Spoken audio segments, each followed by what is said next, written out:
Bab 2371.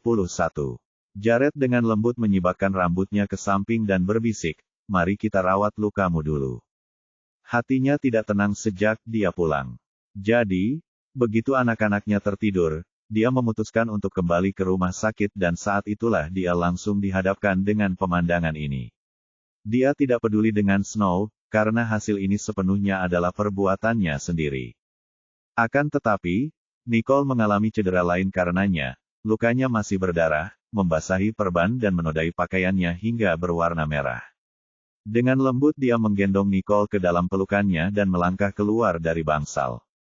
"Bersihkan ruangan itu," katanya sebelum menggendong Nicole ke ruang gawat darurat agar dia bisa mengobati lukanya. Adapun Nicole, hatinya mulai tenang dan tenteram dalam pelukannya. Ia menyandarkan kepalanya di bahu Snow, merasa tenang. Ia tahu bahwa Snow pada akhirnya akan muncul, tetapi pertemuan ini telah membuatnya bingung. Ia telah mengantisipasi bahwa Snow akan menunggu 2 hari lagi sebelum bertindak. Meski begitu, tampaknya rencana Jared berhasil. Lagi pula tidak ada tempat bagi Snow untuk bersembunyi, jadi dia tidak punya pilihan selain mengambil risiko yang sangat besar dan muncul dengan tiba-tiba. Dia melingkarkan lengannya di leher pria itu dan mendongak ke arah wajah tampannya. Tanpa disadari bibirnya melengkung membentuk senyum. Dengan dia di sisinya, dia merasa sangat tenang. Setelah beberapa saat, setelah luka Nicole dirawat, mereka kembali ke bangsal tempat Nicole ditugaskan. Ruangan telah dirapikan, dan orang-orang berpakaian hitam telah pergi. Tapi Max masih di sana menunggu mereka. Tuan dan Nyonya Johnston. Snow masih dalam tahap resusitasi, tetapi keadaannya tidak terlihat baik, lapor Max. "Baiklah," jawab Jared, suaranya sedingin es, dan sikapnya acuh tak acuh. Kemudian, Nicole melirik Max dan bertanya, "Ada kabar terbaru?" "Polisi sudah diberitahu, dan prosedur selanjutnya sedang dilakukan sesuai proses hukum normal. Sisanya tergantung pada apa yang terjadi pada Snow sekarang." Max melaporkan dengan jujur. Mereka menunggu hasil resusitasi Snow. Jika dia bangun, semuanya akan berjalan normal. Jika tidak, tidak ada lagi yang perlu mereka hadapi. "Kembalilah dan tidurlah sekarang. Kita tunggu hasilnya besok," kata Nicole, setelah memahami situasinya dan memutuskan untuk tidak mendesak lebih jauh. Pada tingkat ini, tindakan mereka selanjutnya akan ditentukan oleh apakah Snow selamat dari luka-lukanya, atau menyerah padanya. Jika dia selamat, dia akan bertanggung jawab atas percobaan pembunuhan. Jika tidak, maka tak ada lagi yang berarti. Baginya, itu akan menjadi akhir hidupnya. "Dimengerti," Max mengakui dan pergi. Jared kemudian berbalik ke arah Nicole, yang wajahnya telah pucat, membantunya kembali ke tempat tidur. "Beristirahatlah, kita lihat bagaimana keadaannya besok." Namun, sebelum mereka sempat beristirahat, suara ketukan terdengar dari pintu. Hal ini membuat Nicole mengerutkan kening karena bingung. "Datang, siapa yang mengetuk pintu pada jam segini?" tanyanya. Pintu terbuka, memperlihatkan Preston, yang kehadirannya mengejutkannya. "Sudah larut malam. Apa yang membawamu ke sini?" "Saya datang karena Snow," Preston mengakui. "Oh, dia masih dalam tahap resusitasi," Nicole berkata, tidak tahu bagaimana menanggapi Preston.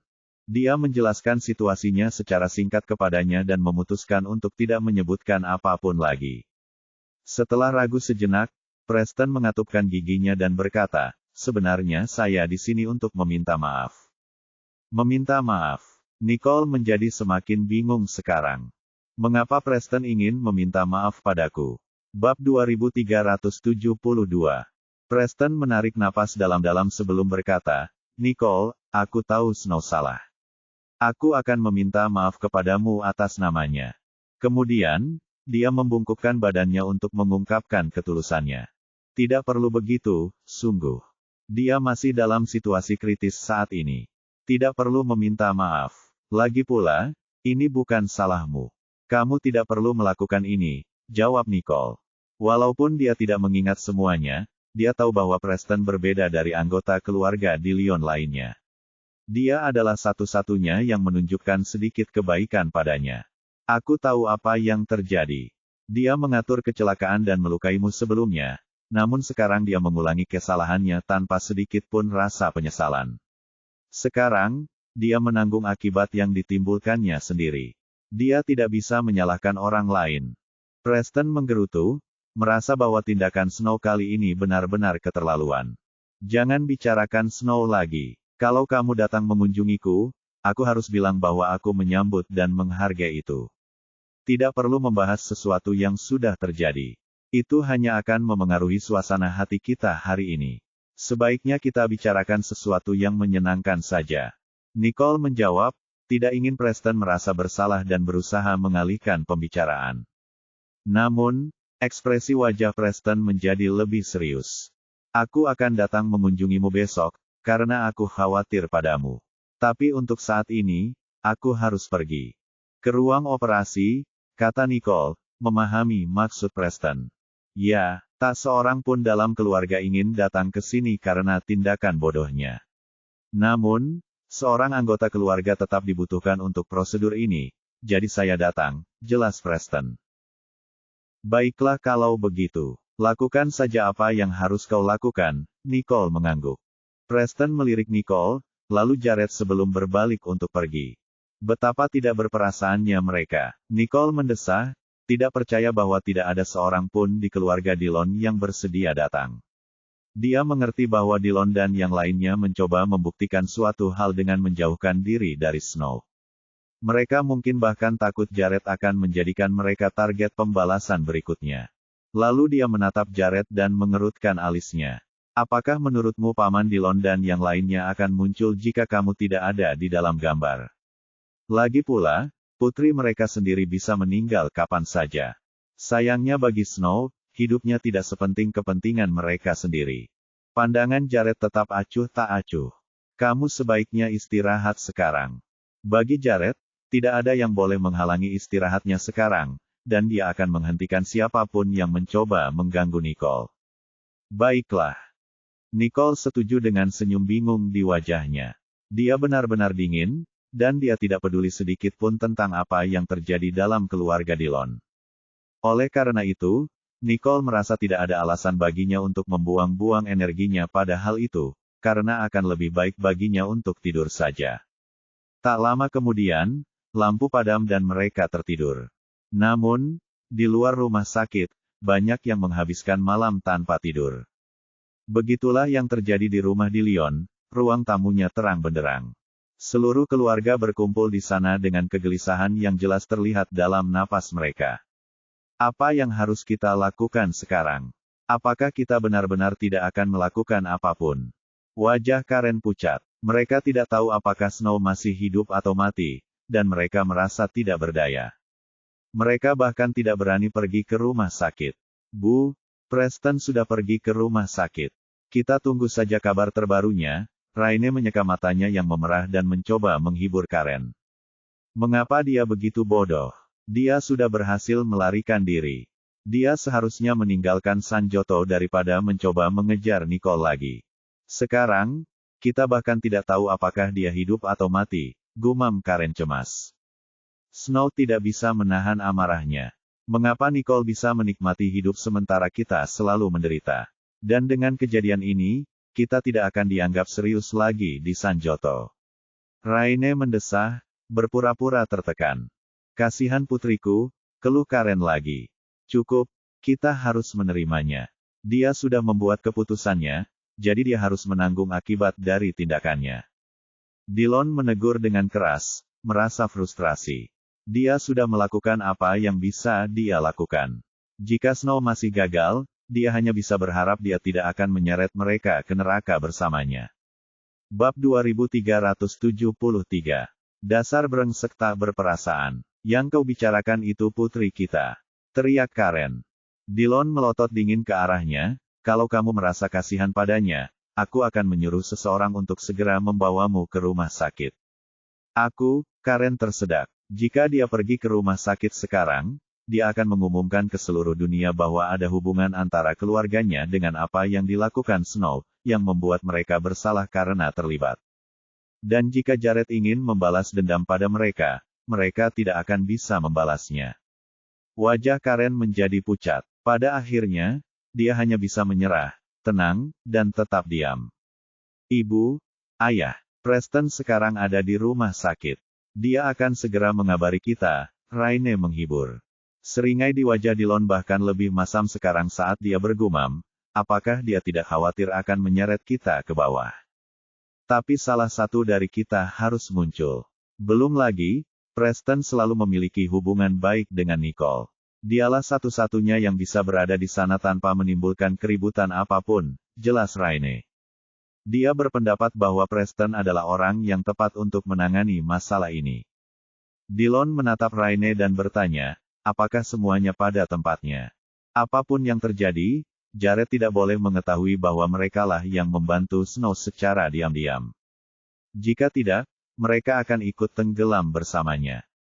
Jangan khawatir, ayah. Raine berjanji dengan sungguh-sungguh. Dillon menganggukkan kepalanya, merasakan kelegaan. Jika Jared tidak menyadari apapun, dan mereka menjaga jarak dari Snow dan situasinya, mereka pasti bisa terhindar dari bencana. Ibu, ayah, ini sudah malam. Kenapa kalian tidak naik ke atas dan tidur saja? Usul Raine, khawatir pada mereka. Dillon melirik Karen dan melangkah ke atas terlebih dahulu.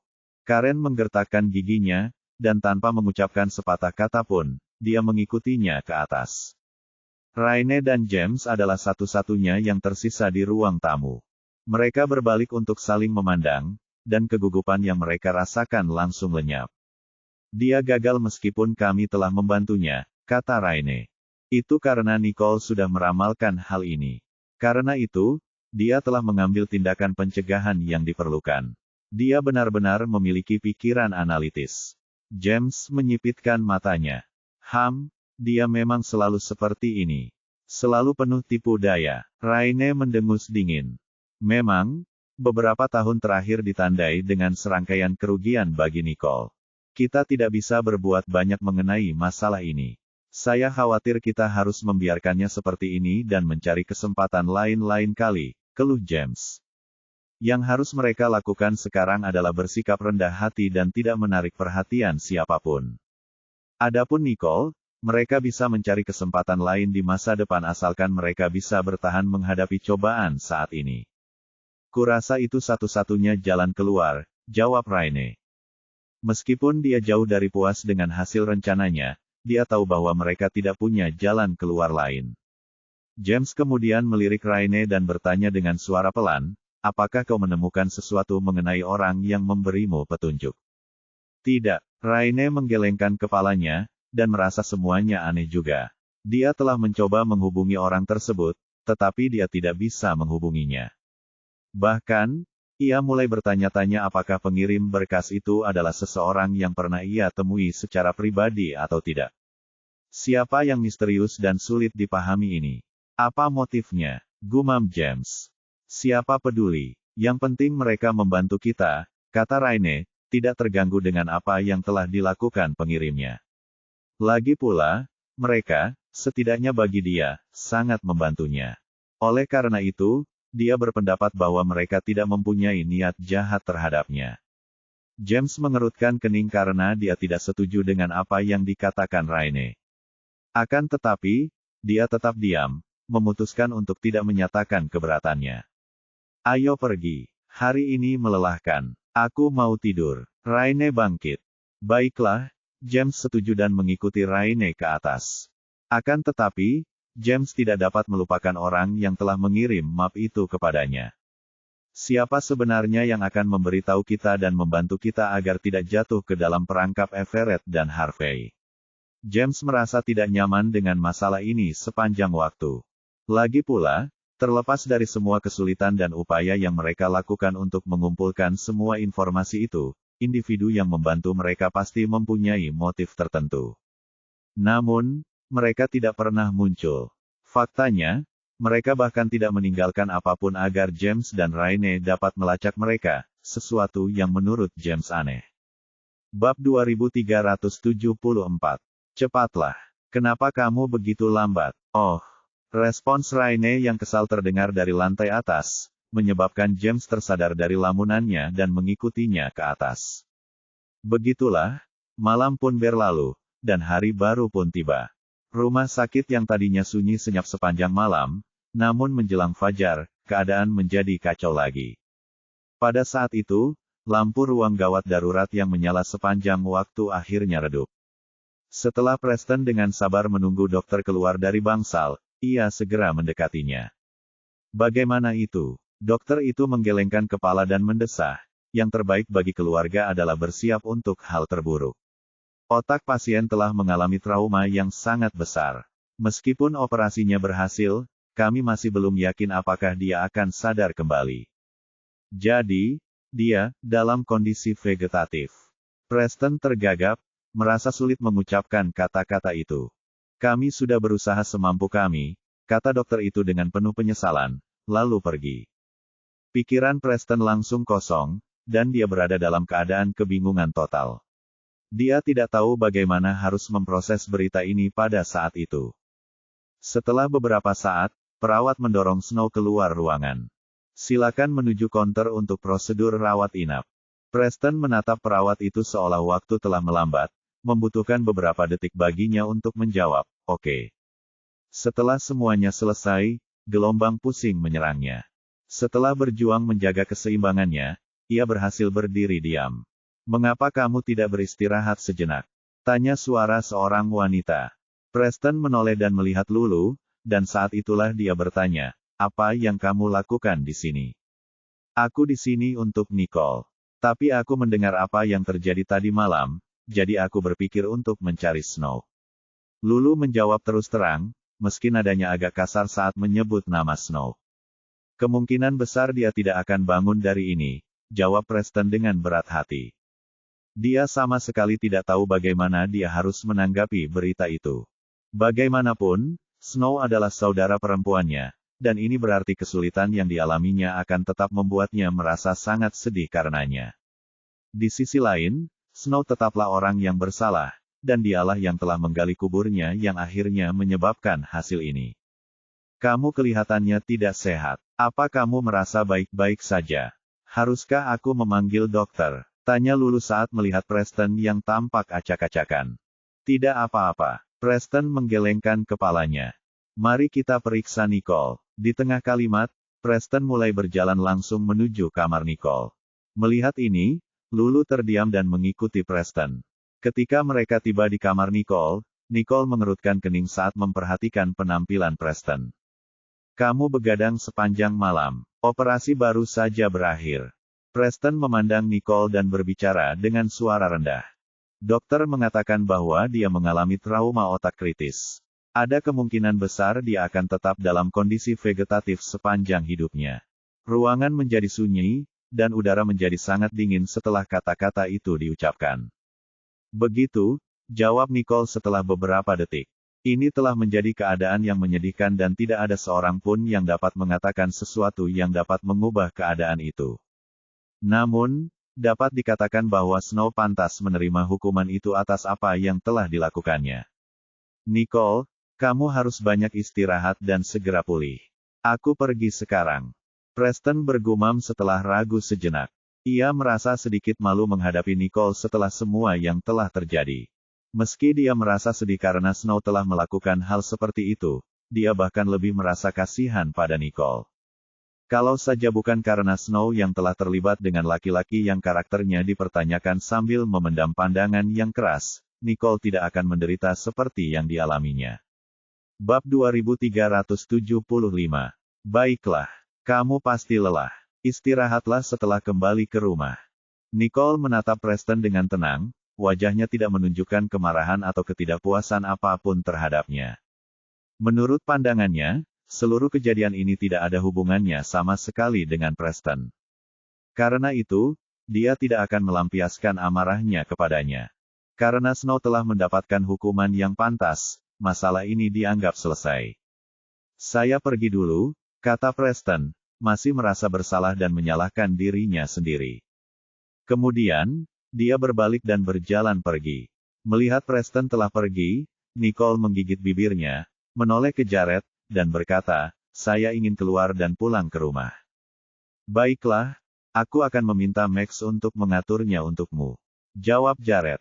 "Aku akan membantumu." Lulu mengemasi barang-barang Nicole sambil berkata. Setelah semuanya siap, mereka bertiga meninggalkan rumah sakit. Ketika mereka tiba di rumah, Daniel dan Gloria merasa sedih saat melihat kain kasa di tubuh Nicole. Kau sudah terluka separah ini, dan Snow masih menolak untuk menyerah. Apakah dia mencoba membunuhmu? Bagaimana dia bisa sekejam ini? Daniel menjadi geram dengan seringai di wajahnya. Dia selalu membenciku. Dan dengan kenyataan bahwa Harvey telah menipunya, dia pasti sudah gila, kata Nicole, nadanya tenang dan tanpa emosi. Nicole tidak ingin orang tuanya mengkhawatirkannya, terutama atas kejadian ini. Oleh karena itu, dia tampak tenang dan santai menghadapi seluruh masalah itu. Lagi pula, Snow sudah berada dalam situasi yang buruk, jadi Nicole tidak perlu menyimpan dendam apapun dalam masalah ini. Bagaimana dengan Dillon? Apakah dia mengatakan sesuatu? Gloria mengerutkan kening dan berkata dengan nada marah. Putri mereka telah melakukan tindakan yang mengerikan, namun mereka tetap diam dan pasif mengenai seluruh masalah tersebut. Jangan terburu-buru. Nicole menyeringai. Jelas baginya mengapa mereka tidak muncul. Akan tetapi, hal itu sendiri tidak cukup untuk membuktikan bahwa mereka ada hubungannya dengan insiden ini. Sekalipun mereka tidak terlibat langsung dalam apa yang dilakukan Snow, mereka pasti telah memberinya bantuan tertentu. Jadi, fakta bahwa mereka memilih untuk tetap diam tentang semua ini mencurigakan. Melihat betapa tenangnya Nicole menghadapi masalah itu, Daniel menjadi bingung. Apa maksudmu? Entah kenapa, Daniel punya firasat aneh tentang ini, tetapi dia tidak tahu apa itu. Tetap saja, dia tahu Nicole punya rencana.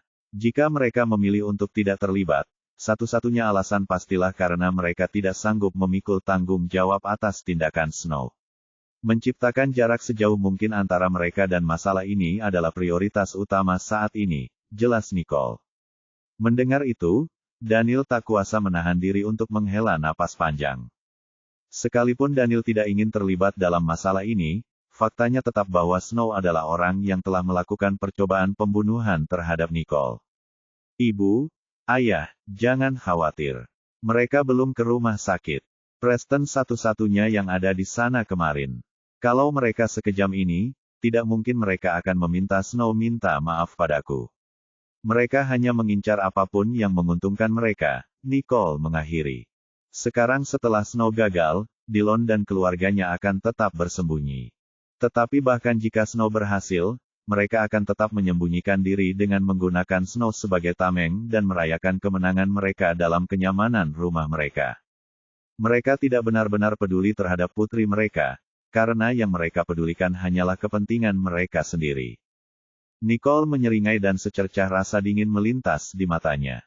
Tak lama lagi, ia akan memberi pelajaran pada ular-ular ini dan memberi mereka rasa obatnya sendiri. Ibu, ayah, kurasa sebaiknya kita biarkan Nicole beristirahat di kamarnya, kata Jared dengan suara lembut. Mendengar itu, Gloria langsung menasihati, oh, kami sibuk berbicara. Kamu harus istirahat. Kesehatanmu harus menjadi prioritas utama saat ini. Kamu harus kembali ke kamarmu dan berbaring. Jangan lakukan itu. Ada lagi. Merasa hangat dan nyaman di dalam, Nicole dengan lembut menjawab, baiklah, aku akan naik sekarang. Melihat Jared menggendong Nicole menaiki tangga, Daniel dan Gloria saling berpandangan, dan ekspresi khawatir mereka langsung berubah menjadi jengkel. Kenapa kamu tidak bicara dengan ayahmu? Dillon dan keluarganya benar-benar keterlaluan kali ini. Gloria bergumam. Salju sekarang dalam kondisi vegetatif. Apa yang akan berubah jika aku berbicara dengan ayah? Itu hanya akan membuatnya marah, jawab Daniel, ragu-ragu. Bab 2376.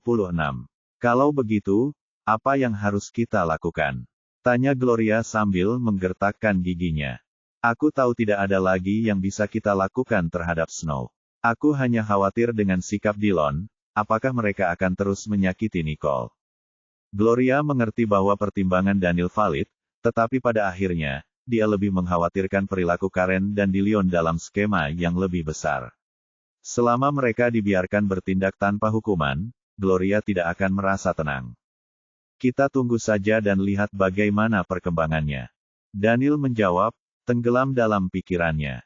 Ia merasa Nicole punya rencananya sendiri, jadi ia yakin mereka sebaiknya duduk dan mengamati daripada menghalangi Nicole. Gloria mengangguk dan menatap ke arah tangga saat dia mendengar itu, matanya merah dan berkaca-kaca. Kembali ke kamar Nicole, Jared membaringkannya di tempat tidur mereka dan mendesak, "Istirahatlah." "Baiklah." Nicole menyeringai dan mengangguk. Lagi pula, Jared tidak akan tahu apa yang dilakukan Nicole setelah dia pergi. Dilihat dari betapa singkatnya tanggapannya, Jared langsung tahu apa yang sedang dipikirkannya. "Aku akan urus apapun yang ada dalam pikiranmu." Nicole membelalakan matanya karena terkejut. "Bagaimana kamu tahu?" Dari ekspresinya, sepertinya Jared bisa membaca pikirannya. Tetap saja, masih mengherankan bagaimana dia bisa tahu apa yang sedang dipikirkan wanita itu, sedangkan faktanya wanita itu sama sekali tidak mengatakan apapun padanya. Sebagai tanggapan, Jared menepuk kepala Nicole dengan penuh kasih sayang. "Apa yang bisa kukatakan? Aku sangat mengenalmu." Nicole tidak perlu mengucapkan sepatah kata pun. Faktanya, dia sangat mengenalnya sehingga Jared dapat menebak apa yang sedang terjadi dalam pikiran Nicole hanya dari ekspresi wajahnya. Bagaimanapun, Dillon dan keluarganya berpikir bahwa mereka bisa lepas tangan dari kejadian ini dengan tidak memperlihatkan wajah mereka. Bahkan jika Nicole membiarkan hal ini berlalu, Jared tidak akan membiarkan perilaku tersebut luput dari hukuman. Merasa hangat di hatinya, Nicole tersenyum, "Baiklah kalau begitu. Aku akan tidur dan menunggu kabar baikmu." "Baiklah, aku akan pergi ke kantor sekarang. Setelah aku pulang kerja, aku akan pulang." Jared meyakinkan dengan tatapan lembut di matanya. "Baiklah." Nicole tersenyum lebar. Setelah Jared meninggalkan ruangan, senyum terbentuk di mata Nicole. Dia berbaring di tempat tidur untuk beristirahat. Pada tingkat ini, setelah insiden itu, dia siap mengambil alih kendali penuh atas Dilkop. Dia tahu bahwa setelah Snow terjerumus dalam kekacauan itu, Everett dan Harvey tidak akan berhenti di situ. Faktanya, mereka akan memanfaatkan situasi tersebut dan bertindak tanpa banyak menahan diri. Namun kali ini, dia tidak mampu memberi Everett dan Harvey kesempatan lagi untuk menyerang. Apapun yang terjadi selanjutnya, Dilkop tidak boleh jatuh ke tangan salah satu individu ini. Bahkan jika dia harus menyerahkannya kepada Preston, dia akan melakukannya, karena dialah pemilik sah Dilkop, bukan Harvey atau Everett. Di sisi lain, Jared telah meninggalkan rumah keluarga Riddle. Saat mobil itu berada di jalan raya, Max dengan serius melaporkan, "Tuan, seperti yang Anda prediksi, anak buah Everett membantu Snow melarikan diri dari rumah sakit." Mereka tidak percaya bagaimana Snow bisa melarikan diri sendirian. Oleh karena itu, Jared telah memerintahkan Max untuk menyelidiki kejadian tersebut hingga mereka berhasil menemukan sesuatu. Kilatan dingin langsung melintas di mata Jared. Jadi, memang ada seseorang di balik layar. Apakah Everett terlalu bersenang-senang dalam hidup? "Tuan, masalahnya adalah Everett berhasil menutupinya dengan baik. Meskipun kami telah menemukan bahwa dia terlibat dalam seluruh insiden itu, kami tidak memiliki bukti yang mengarah langsung pada keterlibatannya," Max menjelaskan dengan serius. "Itu bukan intinya." Tatapan Jared menjadi tegas. "Bukti adalah hal terakhir yang ia butuhkan. Jadi, apa yang harus kita lakukan selanjutnya?" tanya Max setelah memahami perkataan Jared. "Karena dia sangat ingin memiliki Dilkop, kami akan memberikannya kepadanya." Mata Jared menjadi gelap saat dia berkata. Max tetap diam-diam menyalakan lilin untuk Everett di dalam hatinya. "Saya khawatir Everett akan segera mendapat masalah serius." Bab 2377. Kemudian, Jared mendongak dan menatap ke depan. "Awasi juga Dillon. Kali ini, ia ingin membuat Dillon dan Everett membayarnya." Bahkan, Jared ingin mereka berdua, dengan kedua mata mereka sendiri, menyaksikannya menghancurkan benda yang selama ini mereka perjuangkan dengan susah payah. "Dimengerti," jawab Max. Saat mobil melaju kencang melintasi jalan raya, Jared bersandar di kursinya. Matanya begitu gelap dan hampa sehingga tidak ada yang tahu apa yang sedang dipikirkannya. Sementara itu, di kantor pusat Ellison Group, Harvey tampak kesal saat melihat Everett. Ketika Harvey melihatnya, dia berteriak, apa yang kau lakukan di sini? Ini darurat. Oh, dan juga, kau tidak punya hak bicara di sini. Tidak ada yang perlu kau khawatirkan, Everett membalas, tampaknya tidak terpengaruh sama sekali. Harvey kemudian menatap Everett dengan dingin dan bertanya, apa yang terjadi? Harvey tidak khawatir tentang apapun. Ia hanya merasa bahwa yang terbaik adalah agar orang-orang di bawahnya mengetahui posisi mereka. Kau tahu kalau Snow telah membuat dirinya dalam masalah besar, kan? Walaupun Everett mengarahkan pertanyaan itu kepada Harvey, dia yakin Harvey mengetahuinya. Harvey mengangkat alisnya dan menjawab dengan dingin, katakan saja. Baiklah, aku hanya berpikir bahwa kita bisa memanfaatkan kesempatan ini untuk merebut Dilkop, gumam Everett dengan suara pelan. Ia merasa bahwa itu akan menjadi kesempatan yang bagus bagi mereka. Pada saat itu, Dillion dan keluarganya akan mengarahkan semua fokus mereka pada Nicole dan Jared. Di atas segalanya, mereka pasti khawatir akan terseret ke dalam situasi tersebut. Oleh karena itu, mereka tidak akan dapat memperhatikan apa yang sedang dilakukan Harvey. Dan jika mereka bergerak secara rahasia, mereka dapat melakukan pukulan telak dan mengantongi kemenangan sekaligus. Harvey melirik Everett, karena kamu melihat ini sebagai peluang, mengapa kamu tidak memanfaatkannya sendiri? Untuk apa dia mencariku? Kalau dia berhasil, dia bisa menyingkirkanku, pikir Harvey. Harvey, bagaimanapun juga kita adalah partner in crime. Tentu saja, aku harus memberitahumu tentang ini. Everett tersenyum saat berkata. Oh, Harvey mendengus seolah-olah dia sangat senang dengan apa yang baru saja dikatakan Everett. Saya rasa ini adalah kesempatan yang sempurna, jadi kita harus bertindak cepat, lanjut Everett. Jika ada yang mengambil kesempatan itu sebelum mereka melakukannya, mereka akan kehilangan segalanya. Jika memang begitu, kau boleh melanjutkannya, Harvey setuju. Baiklah, saya akan mengerjakannya sekarang. Begitu dia selesai bicara, Everett bertanya dengan hati-hati, kalau begitu, aku butuh bantuanmu dengan. Kau bisa bicara dengan Louis, Harvey berkata terus terang, merasa terlalu malas untuk memenuhi kebutuhannya lagi.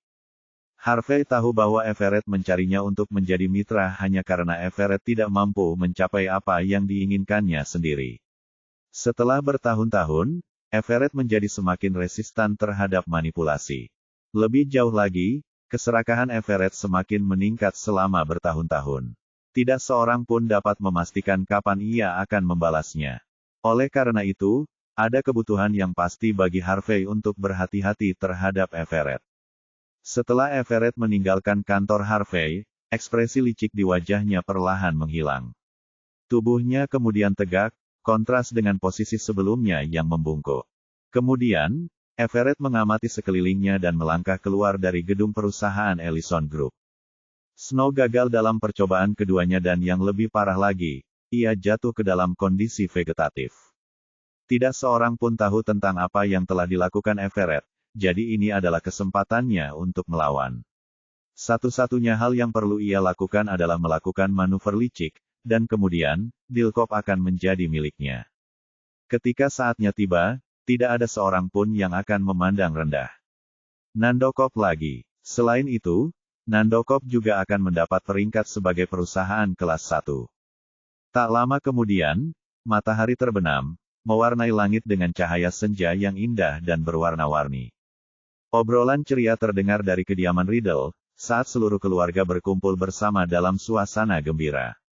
Sean dan Steve juga telah mengantar Jen dan Sally pulang, sementara Spencer dan Lulu juga telah tiba tepat waktu. Bahkan Samuel dan June hadir pada acara tersebut. Bab 2378. Suasana sungguh meriah ketika seluruh keluarga berkumpul bersama. Nicole, apa yang terjadi kali ini benar-benar berbahaya. Jangan ambil risiko seperti itu lagi. Ada banyak cara untuk menghadapi orang-orang seperti mereka, jadi mengapa harus membahayakan diri sendiri? Itu tidak sepadan, terutama untuk seseorang seperti Snow, kata June, yang masih merasa takut atas nama Nicole. Sebagai tanggapan, Nicole terkekeh. Jangan khawatir, semuanya sudah direncanakan. Kita tinggal memancing mereka keluar sekarang. Tapi bagaimana kalau terjadi sesuatu yang tidak diharapkan? June menggelengkan kepalanya tanda tidak setuju. Aku tahu kau khawatir padaku, tapi percayalah, kami sudah membuat rencana, jadi kau tidak perlu khawatir. Dan lihat, aku baik-baik saja sekarang, bukan? Bantahnya. June ingin membujuk Nicole lebih jauh, tetapi sebelum dia bisa, Samuel menghentikannya.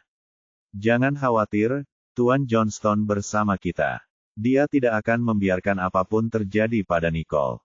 Ia yakin bahwa karena itu merupakan operasi yang direncanakan, pasti telah disetujui oleh Jared, yang pasti berarti rencana itu dipikirkan dengan matang. June menatap Jared dan ragu sejenak, namun akhirnya, dia mengurungkan niatnya dan memilih bungkam. Dan sementara semua orang yang hadir mengungkapkan keprihatinan mereka tentang situasi Nicole, Tia pulang bersama Nolan dan Lana. Ibu, anak-anak berlari ke arah Nicole saat melihatnya, ingin memeluknya erat-erat. Hei, tepat saat mereka hendak mendekati Nicole, sepasang tangan besar menghentikan mereka agar tidak terlalu dekat. Nolan menoleh ke Jared dan memprotes, "Mengapa kau menghentikan kami?" Mereka benar-benar khawatir saat mendengar Nicole terluka, tetapi sebelum mereka sempat menjenguknya, Nicole telah melarang mereka pergi ke rumah sakit. Dan sekarang setelah Nicole kembali, Jared semakin memperparah keadaan dengan melarang mereka memeluknya. Dia keterlaluan, gerutu Nolan. Ibu terluka. Jangan sentuh lukanya, Jared mengingatkan Nolan sebelum membiarkan mereka pergi. Mendengar itu, Nolan menghentikan langkahnya dan langsung patuh. Mereka kemudian mendekati Nicole perlahan-lahan, dan saat mereka sudah dekat dengannya, Nolan bertanya dengan suara lembut, "Bu, apakah masih sakit?" Nicole tersenyum dan menghiburnya, katanya, "Tidak sakit lagi." "Ibu, apakah mereka berhasil menangkap orang jahat?" Lana memiringkan kepala kecilnya sambil bertanya. Nicole mengangguk. "Ya, mereka sudah tertangkap.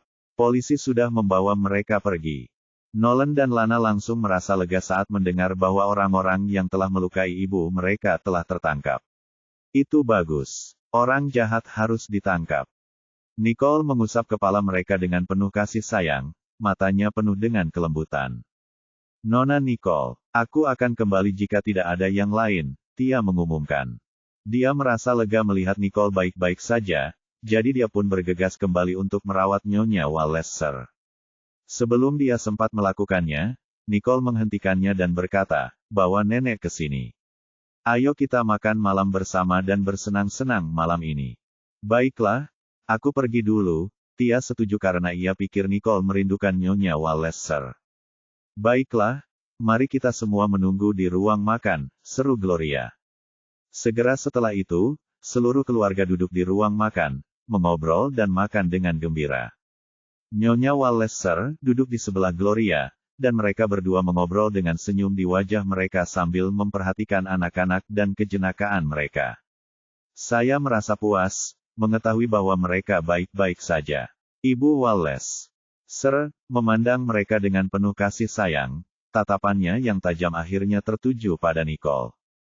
Gadis ini telah melalui begitu banyak kesulitan, dan semuanya akhirnya berakhir. "Aku senang," pikirnya. "Aku akan benar-benar lega ketika mereka semua menikah." Gloria mengangguk setuju. Ini adalah keinginan terbesarnya saat ini. Ia ingin melihat anak-anaknya menikah, memulai keluarga sendiri, dan menemukan kebahagiaan yang pantas mereka dapatkan. Yah, mereka sudah mempersiapkan pernikahan mereka. "Sebentar lagi keinginanmu akan terwujud," kata Ibu Walleser dengan senyum berseri-seri. Saat Nicole menghilang, keluarga Riddle telah merawat Mrs. Walleser, yang sangat menyukai kakak laki-laki Nicole. Sekarang setelah dia melihat bahwa mereka semua telah memulai keluarga mereka sendiri, dia dengan tulus merasa bahagia untuk mereka. Bab 2379. Anak-anak nakal ini benar-benar membuatku kesulitan untuk mengkhawatirkan mereka, tapi syukurlah, mereka semua sudah dewasa sekarang, kata Gloria sambil menatap kedua putranya, tatapannya akhirnya jatuh pada Stanley. Sean dan Steve sudah menikah, dan sekarang Spencer dan Samuel juga akan segera memulai keluarga mereka. Stanley adalah satu-satunya yang tersisa. Mengapa dia belum juga menemukan pacar? Mungkinkah dia telah mengabaikan kehidupan cintanya karena dia terlalu fokus pada pekerjaannya? Tanyanya. Merasa bahwa ibunya sedang mengamatinya, Stanley langsung merasakan tekanan yang membebani dirinya. Tanpa sadar, ia menghindari tatapan ibunya dan menundukkan kepala sambil terus makan dalam upaya untuk meminimalkan kehadirannya di ruang makan. Dia tahu betul bahwa dulu dia memiliki Spencer dan Samuel untuk menghadapi kenyataan bersamanya, tetapi sekarang, dia sendirian. Ini berarti bahwa dia akan menjadi satu-satunya yang tersisa untuk menghadapi tekanan untuk segera mendapatkannya. Ini telah diramalkan sejak lama. Bu, Stanley juga akan menemukan kebahagiaan, kata Nicole, mencoba menenangkan situasi untuknya. Stanley menatapnya dengan ekspresi terima kasih, karena dia benar-benar khawatir Gloria akan mulai menekannya untuk menikah sekarang juga. Gloria menoleh ke Nicole dan setuju, baiklah, jangan terburu-buru. Stanley dulu, mari kita bicarakan tentangmu. Mendengar itu, bibir Nicole mulai berkedut. Apakah aku baru saja menggali kubur untuk dirinya sendiri? Bisakah aku menarik kembali apa yang baru saja kukatakan? Bu, Spencer dan aku bahkan belum melangsungkan pernikahan. Bukankah ibu sudah punya banyak hal yang harus dikerjakan? Samuel mengingatkan Gloria. Dia pikir Gloria sudah cukup puas merencanakan pernikahan untuknya dan June, serta Spencer dan Lulu. Kenapa dia malah mengkhawatirkan mereka yang tidak akan menikah? Mendengar itu, Gloria menatap Samuel dengan tajam dan berkata, aku rasa aku tidak cukup puas melihat kalian berdua menikah di waktu yang bersamaan. Kumohon, Bu, kami juga akan mengkhawatirkanmu. Lagi pula, jika ibu terus mendesak seperti ini, beberapa orang mungkin akan takut menikah. Bukankah itu akan semakin membuatmu pusing? Samuel menunjuk Stanley dengan mulutnya, mengalihkan semua perhatian ke Stanley lagi. Stanley sekarang menghadapi ini sendirian, kurasa, pikir Samuel. Saat itulah Stanley melotot tajam ke arah Samuel, matanya dipenuhi amarah dan frustrasi. Samuel mengangkat bahu dengan polos, menunjukkan bahwa dia juga tidak berdaya menghadapi semua itu. Bagaimanapun, Gloria sangat menakutkan setiap kali dia memutuskan untuk menggunakan kekuatannya. Bu, kita rencanakan sendiri bulan madu kita. Kita mau ke pulau terpencil yang tidak ada yang kenal, dan bersantai saja, kata Spencer kepada Gloria. Tentu saja, terserah kau saja. Gloria menatap Lulu dengan penuh kasih sayang. Kalau kau punya ide, silakan bagikan. Lagi pula, pernikahan ini adalah acara sekali seumur hidup, jadi seharusnya sesuai dengan keinginanmu. Saya tidak punya permintaan lain, Nyonya Riddle. Pipi Lulu memerah karena dia merasa sedikit malu saat menyebutkan hal itu. Baik Spencer maupun keluarganya memperlakukannya dengan sangat baik, dan semua persiapannya dipikirkan dengan matang. Dia benar-benar tidak mengeluh. Bagaimana denganmu? Gloria menatap June dan bertanya dengan lembut. Dia benar-benar menyukai dua calon menantunya, jadi dia tidak ingin mereka merasa tidak nyaman atau canggung. Aku juga tidak punya. Pipi June memerah saat dia menjawab dengan cepat. Jangan ragu, kalian berdua. Bagaimanapun, kita akan menjadi keluarga, Gloria mengingatkan mereka berdua. Kemudian, mereka berdua mengangguk serempak. Tentu saja, Nyonya Riddle. Saat mereka mengobrol tentang persiapan pernikahan, Gloria tentu saja lupa tentang situasi Stanley. Stanley tidak dapat menahan napas lega. Tanpa sadar, dia mengalihkan pandangannya ke Tia. Lalu, mata mereka bertemu secara kebetulan, menyebabkan keduanya membeku sesaat. Pipi Tia memerah saat dia dengan canggung mengalihkan pandangannya dan melanjutkan makan dalam diam.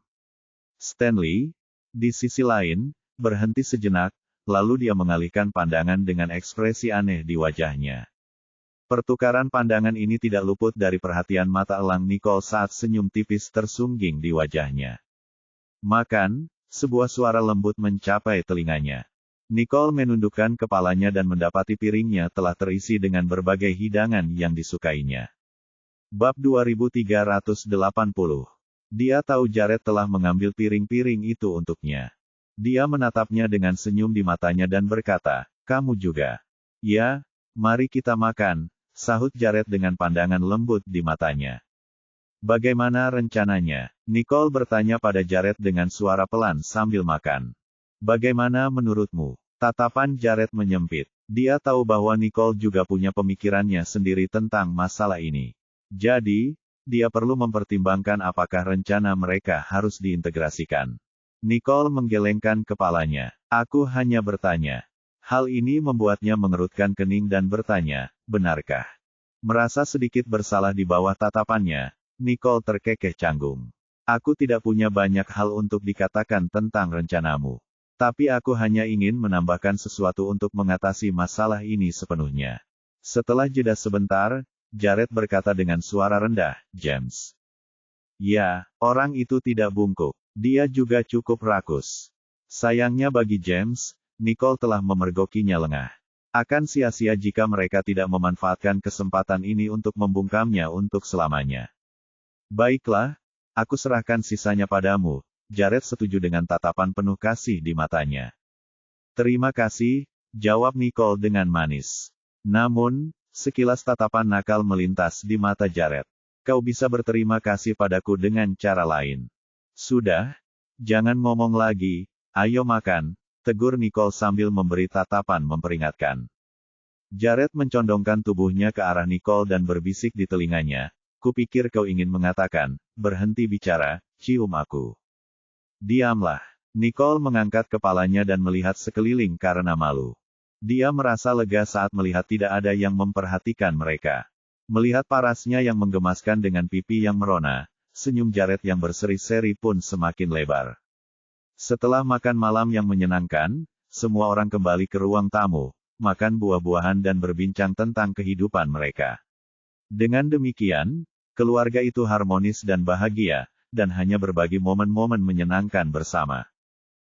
Tak lama kemudian, June dan Lulu berdiri saat mereka melihat hari sudah mulai larut. Hari sudah mulai larut, dan Nicole perlu istirahat lebih awal. Kami tidak akan mengganggumu lagi, jadi kami akan kembali dulu. Baiklah, Spencer, temani Lulu, perintah Gloria pada Spencer. Setelah itu, Gloria menatap Samuel. Kalian berdua akan kembali ke apartemen atau tinggal di sini. Saya akan kembali, dan dia akan tinggal, kata June dengan tegas. Mendengar itu, Samuel cemberut. Apakah kau meninggalkanku? Pipi June memerah saat dia menatap Samuel dengan tajam. Jangan bicara omong kosong sekarang. Kau harus pulang. Apa maksudnya ketika dia bilang aku meninggalkannya?